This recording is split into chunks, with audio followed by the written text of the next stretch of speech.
Hey everybody, my name is Perry Key and I teach in the science department. It's my honor to welcome you to our annual Cushman Lecture. This lecture series is presented in honor of retired Baylor teacher Bill Cushman, who graduated from Baylor in 1959. Some of you may know Mr. Cushman as the grandfather of three current Baylor students, Charlie Cushman and Hinton and Madeline Claire Stefanik. Cush, as we like to call him, as he calls himself, was a Baylor teacher for 44 years. He taught English, he taught history, he taught me English for 2 years. He was also my advisor. He also was a dorm parent, he coached, and served the school as a dean of faculty. But Cush had a special place in his heart for Walkabout, especially the senior trip. He worked every senior trip from 1976 until he retired in 2007, and he still kept working on it after he retired. Cush was our spiritual leader on the trip. You seniors are about to find out what the magic of the senior trip is about, but Cush is the one who points that magic out to us. He points out the magic and the beauty around us, the rivers and the mountains, the magic that occurs when humans interact with nature, and the magic that happens within human relationships. Join me in welcoming Bill Cushman back to Baylor.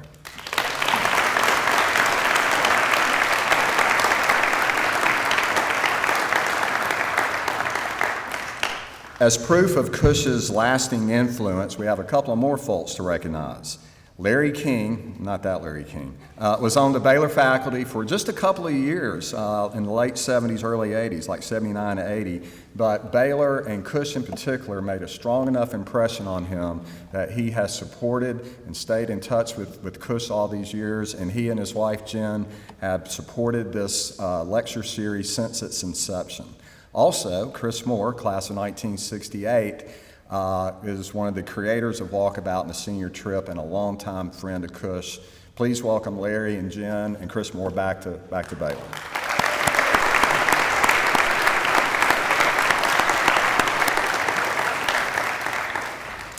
So our speaker for today is Sarah Patten. Sarah graduated from Baylor in 1993. So before I get whole hog into her introduction, I'd like to introduce a few members of Sarah's families that are with us. First is her husband, Rustan Adcock, who graduated from Baylor in 1991. Where are you, Rustan? Oh, right there, 1991. Sarah's brother, Brian, who graduated from Baylor in 1992, is also here with us, and her sister, Kathleen, who graduated from Baylor in 1989. Is that right, Kathleen? Is also here with us. And in addition, we have Sarah's parents, Brian and Kathy Patten. Brian graduated from Baylor in 1958 and served the school on the Board of Trustees. Please welcome these members of Sarah's family.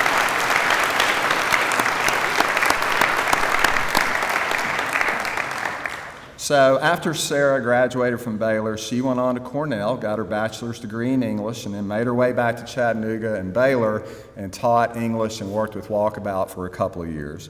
Then she went on to Dartmouth and got her master's in creative writing, married Rustan, and they settled in Asheville, North Carolina, with their 3 children.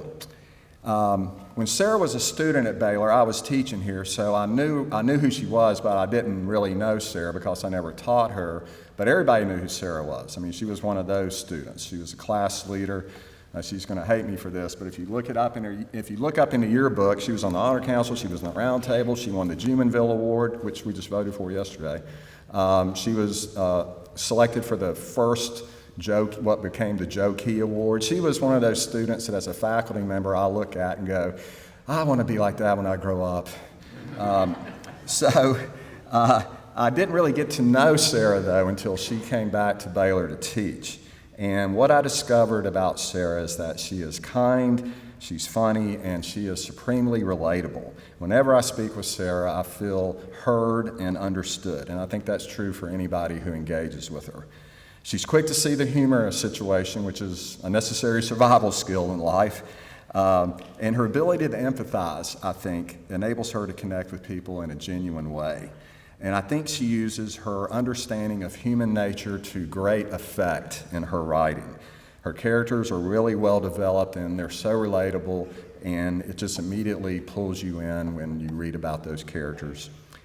She published her first novel, A Measure of Gold, in 2021. So I'm excited to hear what Sarah has to say, so please welcome Sarah Patten back to Baylor. gosh, thank you so much, Perry. That was a beautiful introduction. And it's really wonderful to be back here. I have a lot of connections, as you imagine.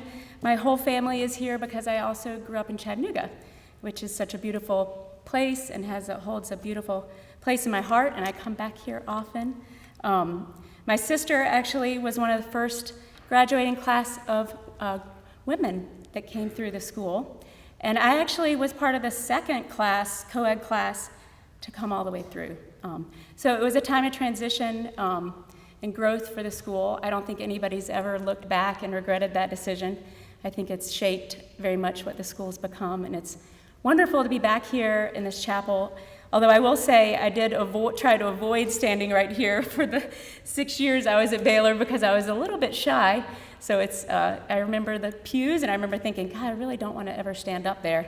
And yet here I am. So, and Perry Key, not only is he one of my dearest friends, he is the godfather to our oldest son, who's a junior in high school, like many of you. And he is one of the kindest, funniest people that I've ever known. And so thank you for that beautiful introduction. I would also like to thank the school and Shaw Wilson for inviting me to speak as this year's Cushman Lecture.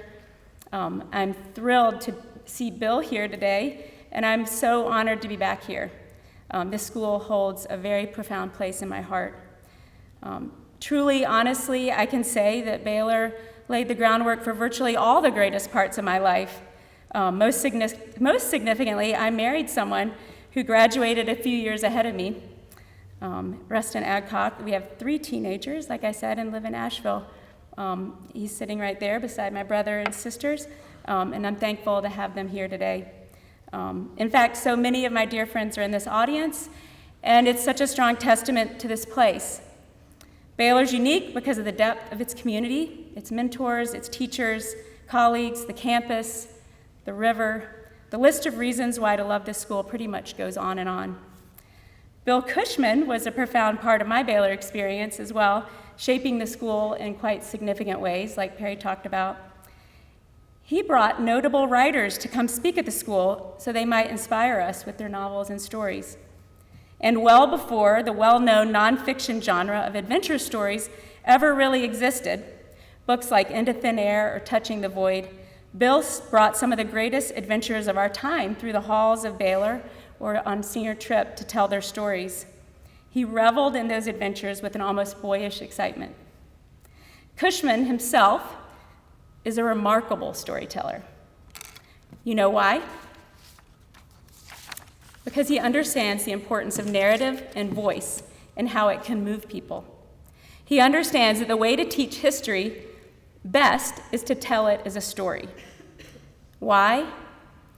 Not because it's a list of facts, because it allows us to feel connected to it. I actually had the privilege of having Bill as an American history teacher here at Baylor. We would sit in a circle of desks, and he would rock in his desk in this unsettling but mesmerizing way and reminisce as though we were sitting by a campfire. If I had more time, I would tell you about the day his desk dramatically broke to pieces mid-sentence, but I'll have to save that for another time. Spoiler alert, he did not spill his coffee. That was the most remarkable thing. However, I do want to tell you about one particular detail I remember about Bill, his teacher comments. They were super non-standard. In one, he said something like, "Sarah's tough.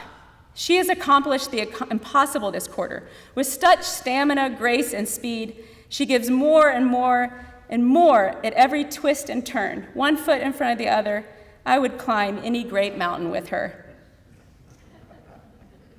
My parents didn't know what to make of it. Nothing about my grades or test taking or writing or homework. No, he was sizing me up for a mountaineering expedition. He would say things like, "Sarah's reached the top of the mountain and leaned over." Bill, do you know how motivating those comments were for me? They led me on to some of the greatest adventures of my life because I understood that Bill Cushman thought I was qualified to do that type of thing, and it moved me. It was as though we had climbed Annapurna together, not finished a unit on the Great Depression. Another great thing about Bill Cushman's teaching style is his list of keywords. At the beginning of each unit, he would hand us a glossary of terms, 50 or so significant words, people, phrases for us to discover about a particular era we were studying. The lists were almost like a Jeopardy-style scavenger hunt. He gave us the answer key, and we would have to read and research to find the question. Of course, the answers always pointed us back to the stories in our books. As a writer, I've gained a new appreciation for his methods. One of the first steps in my creative process as a historical literature author involves creating a similar glossary of language from whatever the era the book is set in. Right now, I'm writing a novel about the medicine show era of the late 1890s and early 1900s. The working title is Appalachian Bitters. It is essential to the text that I speak and embody the language of the era, right down to the most minute detail. As a writer in the modern era, if I don't get it right, subconsciously you, the reader, gets ejected from the book. Then, a group of internet trolls slays me online or in a review on Amazon. Readers of historical fiction never hold back. And they shouldn't, because so much of the beauty of books is in the details. As we know, language evolves, and the language we choose or to use or not use in a particular era defines the time. Bill's test list for the Civil War era would have read antebellum, border states, Chickamauga, Harriet Beecher Stowe. One of the slow burn books I've been working on for at least 10 years is a fiction book of letters set in the Civil War. Flintstone is the working title for that book, and I've spent quite a bit of time researching the era. To study the Civil War is to understand Harriet Beecher Stowe wrote a book called Uncle Tom's Cabin. Any Civil War historian would tell you her book is commonly considered one of the main influences which galvanized people to fight against slavery. Why? Because it made people feel things. A book, her book, of all things at that time, helped start a war. It rose out of the fray of violence and rhetoric and moved people to embody the pain of their time and take action. As a result, Stowe spent much of the rest of her life living in Europe in exile because she feared for her safety. That's the power of stories. I was at an author event a few weeks ago where Ta-Nehisi Coates was speaking. There was full TSA airport-level security. Yet still, someone sprayed pepper spray at the security checkpoint midway through the event and shut everything down. Luckily, no one was hurt. I've done a lot of things in my life, but I've never been choked by pepper spray before. And to think it was at a book event. But great, well-told stories threaten people because they force readers to feel things and grow. Let me tell you, Ta-Nehisi Coates is a kind, humble, brilliant, articulate, loving man who wrote and published an honest letter to his teenage son about his feelings and the realities associated with being a black man in America. I'm sure I'm not the first to tell you that stories matter. So as you know, I'm in the business of writing as well. Right now, I'm in the process of revising my next novel, a book I've decided to call, as I told you, Appalachian Bitters. And I'm in the phase I like to call the escalation phase. This is the part of my creative process that most often gives me nightmares. It's where I take my finished manuscript and contemplate what other horrible things I can do to my characters to force them to grow and change. I try to take a step back from my writing and think strictly about plot and narrative arc. I think of it like weaving a tapestry. Every strand must come together. The more contrast, the more beautiful the end result. Think of Walter, poor Walter in Breaking Bad. Wasn't the cancer bad enough? The writers thought no. His narrative arc escalated episode to episode, propelling the viewers forward. Books are more nuanced than screenplays because there are no actors, only words. In my escalation phase, convoluted ideas wake me in the middle of the night. I keep a notebook there. Because in order to move people with stories, you have to get the language, the pacing, and the action of the story precisely right. It takes years. It involves tapping into the chaos in symmetry of your own unique subconscious. Speaking of plot twists, email did not exist when I was at Baylor. The internet was dial-up and nascent at best. There were no cell phones. You all, I think, are in a nascent era as well, the era of ChatGPT. I know it comes up a lot at my dinner table with my teenagers. For my generation, ChatGPT is quite curious, unknown thing, a new word. It would surely make Bill Cushman's list. A word, possibly, of our era, a before, maybe, and an after kind of moment. Last week, as a thought experiment, my husband Rustan told ChatGPT to create a speech for high schoolers about writing. And make it funny, he added. A few seconds later, a 2-minute speech appeared. The speech was somewhat interesting, and if I had time, I would read a little bit of it here. But let me tell you, it was topical, but it was not one bit funny. Something significant was missing, and it's the thing the writers call voice. What is voice, and how do you cultivate it in writing? As you've learned many times at this point, hopefully, there is the I, you, he, she, it, they. It's one of the first decisions you make as a writer. What voice? Who's telling the story? How do they speak? What gestures, tics, oddities do they possess? And you should know, developing voice is one of the many things Baylor does quite well. You're learning it now, in your person, in your writing. My advice, if you want to be a writer, is to journal every day. Write it all down, the good, the bad, the ugly. Keep doing it, because developing voice, your own, your characters, takes it a lifetime. Appalachian Bitters, the book I'm working on currently, is a first-person narrative, so it's written in the voice of I. The main character's name is Josie, and I've spent several years cultivating her voice, her manner of speech, her temperament. Believe me, it's not a casual thing. I have endless volumes of writing that will never even make it into the book.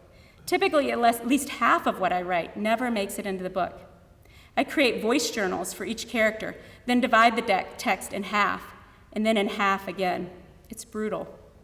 That's how writers create authentic voice. I don't know another way. But voice is not just what we say, it's how we say it. The unexpected twists and turns and hypocrisies and humor. Voice not only makes us laugh or cry or love or feel when we read stories. Please understand that voice, in my belief, is what makes us human and distinct. To close, I want to read to you from my upcoming novel, Appalachian Bitters. It's set in the late 1800s, in dialect, in first person. Listen for the ways in which I create voice and lay complication after complication in the face of my beloved character, Josie. Disparate threads of escalation that I'll spend the rest of the novel weaving back together. Chapter 1, Clinch Gap, North Carolina, 1887.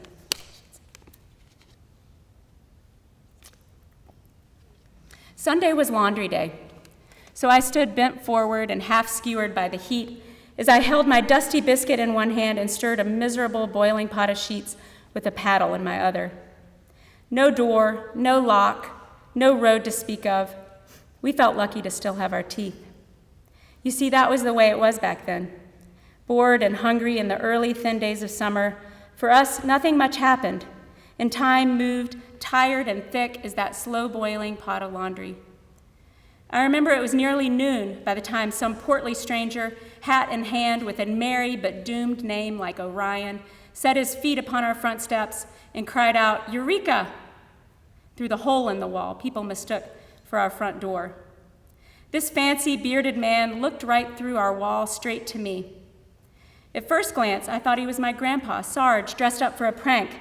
But this man reeked of corn liquor, and my grandpa was still at market in Knoxville, at least 2 days from home. I had thought my face couldn't redden any iota more from the heat of the laundry, but I was wrong. This new dressed-up man was clearly an outsider. So my complexion burned even more red-hot than the coals beneath the boiling pot. Outside of the occasional drop by of an aggravating one-armed traveling preacher whom my mama liked to call the Rev. We got so few visitors out this way. Almost invisible, that's what we were back then. Our hearts hidden so low down in our protected valley, because we liked it that way. That is, until the day Kingdom Come. Quite a ramshackle place, I heard the man mumble to himself. Then he chuckled and said something about our dirt floors and scrawny chickens. I pretended not to hear him. As the stranger walked onto our porch, he stopped and looked me up, then down, so I tipped my hair forward to cover my face with an embarrassed kind of shame. He was so well dressed, while I had bleached and stitched my tattered too-big skirt from a sack of used-up flour. "Careful, girlie, step on back and use both hands," he said, pointing to the flames licking the base of the laundry pot. "You aiming to set yourself on fire?" His words struck me in the wrong kind of way, so I leaned forward over the steaming pot to shout back at him, "Let me be." He started to laugh, and I became even more angry until I smelled the sharp scent of smoky vinegar. Then I looked down to see the hem of my too-big skirt on fire. My face turned even more red as I cursed and swatted out the flame. "I done told you you shouldn't stir the pot with one hand like that," he said, and stepped closer, reaching out. "Here, let me help you." "Ain't no need," I said, and tucked myself behind the shadow of the large pot to check and see what kind of damage I'd done. The smoking char had continued to devour and unravel my skirt all the way to my knees. My bare legs poked out of the large gaping hole. The soot made them look bruised. "I can manage just fine by myself," I lied. "You don't say," he said, still teasing me. "Yes, sir, 'cause I'm two-handed." My voice was shrill. "Ambidextrous," he said. "That means you got two right hands," he added. "Then how's a man like me supposed to know which one to shake?" I laughed hard, and so did he. I hadn't laughed out loud like that since I could remember. "Hold your horses," I said. "I'll be right out." Then I carefully set down the paddle beside the pot of laundry and drew an apron around my neck to cover my knees. I stepped out into the midday light to see a man dressed finer than a preacher. I would have offered him my hand, but he was carrying an enormous, empty leather bag and a shovel. I peered out of the left corner of my eye and stared uneasy at the shovel for an extra minute, wondering who or what he might be digging holes for. "Little miss, is your mama home?" he asked. It was an oddity, because people usually asked about the man of the house. "Who's asking?" I shot back in a gravelly, irritated tone. I wanted to seem older than my meager 10 years, but the dreary-eyed man didn't pay my voice no mind and just kept right on talking. "Orion's my name," he said, removing his hat and tipping his chin in my direction. "I'm right glad to see you." "You a preacher?" I asked. "No, though I must tell you, after the morning I've had, I'd be lying if I didn't confess I've prayed on my knees twice already today." Upon closer look, I could see how his fancy suit was all torn up by some brambles, and his back was covered in mud. It was odd that this man was so dressed up and filthy, and even more strange that he carried such a large and empty bag and a dirty shovel. But who was I to talk, all dressed up and burned up in rags? I was the lonely girl who'd just caught herself on fire. Still wary, but not wanting him to leave, I examined the stranger even more closely. My mama wouldn't be up for at least an hour, and while I was afraid of him, I also sort of liked the company. "Hey, what's your shovel for?" I asked. "To hunt ginseng," he said, and I barely believed him. No sane man would have ever worn his best church clothes to go dig ginseng. I tilted my head and studied him some more. I wanted to see if his waistband bulged with a weapon. In summer, it wasn't only the preachers and catamounts that moved through these hills and mountains. So too did the scoundrels, ex-soldiers from the war between the states who had killed neighbors and friends and couldn't go back to their own homes again. Men like that raided our livestock and made our farms unsafe. Sarge said they came to the Appalachians so they might bury their low-down secrets amongst the soil's minerals and sapphires. Both corpses and gems, my grandpa liked to say. These mountains hide so many things. But nothing so hideous as the war, and I feared this man might be one of those mad soldiers whose breath smelled sour. They moved like storms, lurking quietly behind some chestnut or mountain gap. You never could tell when they'd come around, thinking the black-blue depth of green might rebirth their soul anew. I thought I was surely a goner and my heart jumped a yard when Orion reached into his bag and pulled out a bundle of ginseng to show me.